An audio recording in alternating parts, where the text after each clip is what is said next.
debatet e gjata në kuvendin e Serbisë nuk rezultuan të mjaftueshme për të miratuar qeverinë e re.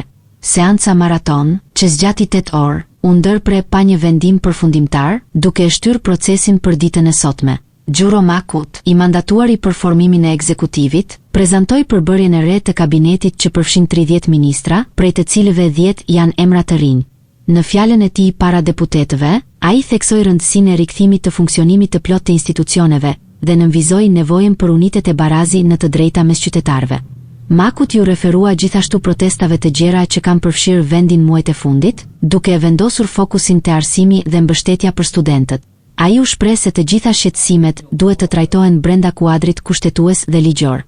Në linje me politikat aktuale, Makut premtoi vazhdimin e mbështetjes për komunitetin serb në Kosovë, si dhe vijimsinë e kursit të politikës së jashtme.